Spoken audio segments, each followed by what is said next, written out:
हरे कृष्णा साधकों।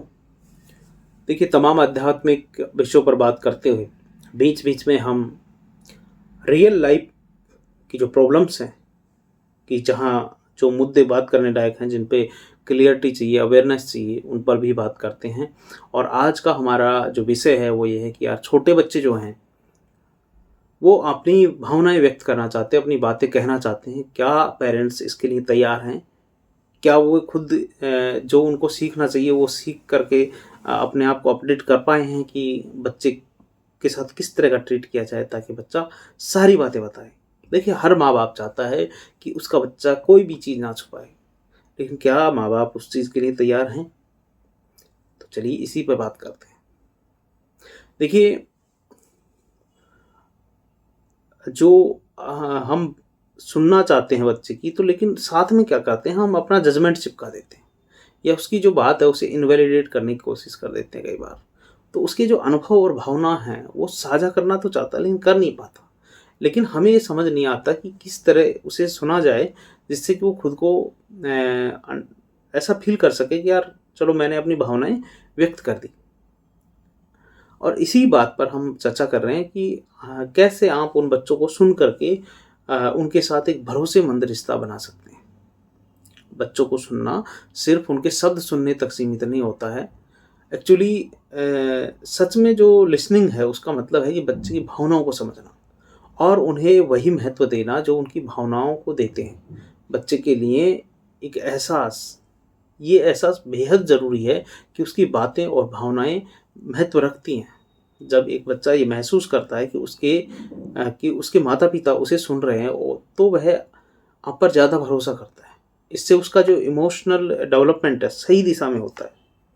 जब बच्चे अपने विचार या भावनाएं साझा करते हैं, तब पेरेंट्स का स्वाभाविक जो टेंडेंसी होती है वे अपनी राय व्यक्त करें और उन्हें सही या गलत ठहराएं। ऐसी टेंडेंसी होती है पेरेंट्स की, लेकिन यह प्रक्रिया बच्चे को अपने विचारों को पूरी तरह से व्यक्त करने से रोकती है। देखिए, उदाहरण के तौर पर अगर बच्चा कहता है कि मुझे लगता है कि यार पापा, मेरे दोस्त हैं जो मुझे पसंद नहीं करते, तो पापा भुगत बोगी है। पापा कहेगा कोई नहीं, तो यार ये दोस्त हमेशा थे थोड़ी रहेंगे, जाने दो, दूसरे बना लेना। लेकिन वो ये भी तो पूछ सकते थे कि बेटा, क्या आपको ऐसा क्यों लगता है कि आपके जो दोस्त हैं आपको पसंद नहीं करते, ताकि वो खुल के आपसे बात कर सकें। लेकिन हम तो बच्चे की भावनाएं जो हैं उनको इनवैलिडेट कर देते हैं। इसके बजाय आप कह सकते हैं कि बेटा, डिटेल में बताओ, ऐसा आप कब कब लगा कि जो फ्रेंड्स हैं वो पसंद नहीं करते, और क्यों लगा? क्या आप मुझे खुल के बता सकते हो, क्योंकि मेरे समझ नहीं आ रही बात। इस तरह का जवाब बच्चे जब सुनते हैं तो खुल के बात करने के लिए प्रेरित होते हैं और महसूस करते हैं कि उनकी भावनाएं समझी जा रही हैं। बिना जजमेंट के सुनना जो है वो बहुत इम्पोर्टेंट है।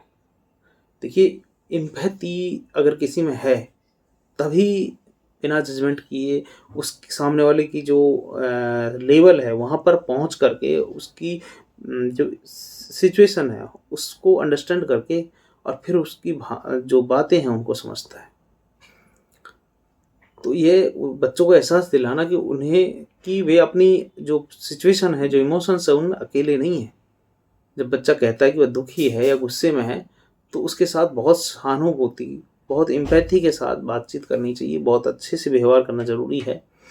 अगर बच्चा कह रहा है कि मुझे गुस्सा हो रहा है क्योंकि मेरे दोस्त ने मुझे अपने खेल में शामिल नहीं किया, क्योंकि बच्चों की ऐसी ही बातें होती हैं छोटी-छोटी सी, तो आप कह सकते हैं कि मैं समझ सकता हूँ कि तुम्हें बुरा क्यों लग रहा है ऐसे में, या तुम्हें जो बुरा लग रहा है उसे मैं अच्छे से समझ सकता हूँ। देखो, सबको लगता है। ऐसा होना सच में दुखद होता है कि अगर आपके दोस्त आपको नहीं खिलाएं तो बुरा तो लगता है। इस तरह की जो प्रतिक्रिया से बच्चा जानता है कि आप उसकी जो भावनाएं हैं वो समझते हैं, और लेकिन उसको जज नहीं करते।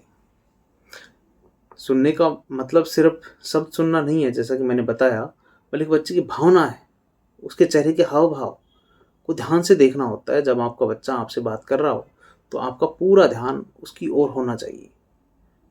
फ़ोन साइलेंट मोड पे रख दें, बच्चों के साथ अपना टाइम बिताएं, टीवी बंद कर दें, बच्चे की आंखों में आंखें डाल के, यानी कि प्यार से बैठा के साथ में, और उससे बच्चे को एहसास दिलाएं कि मैं तेरे साथ हूँ और मेरा पूरा टाइम तेरा है।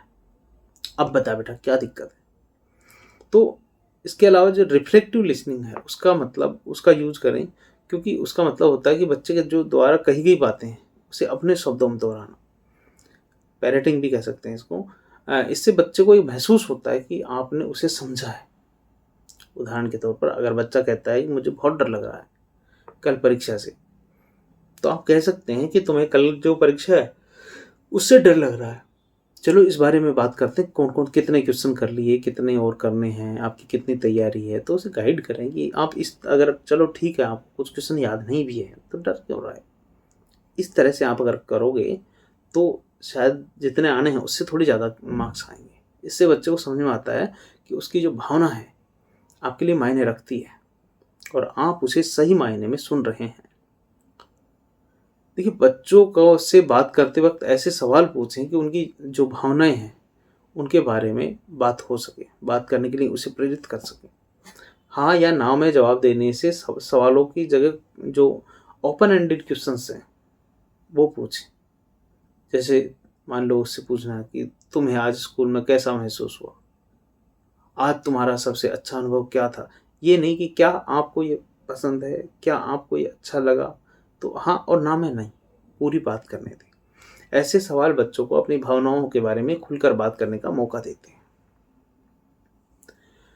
हम अक्सर बच्चों को क्या करते हैं कि अपनी जो समस्याएं जो बच्चे की समस्याएं हैं उनका समाधान हमेशा देना चाहते हैं, लेकिन कई बार बच्चे को सिर्फ सुने जाने की ज़रूरत होती है।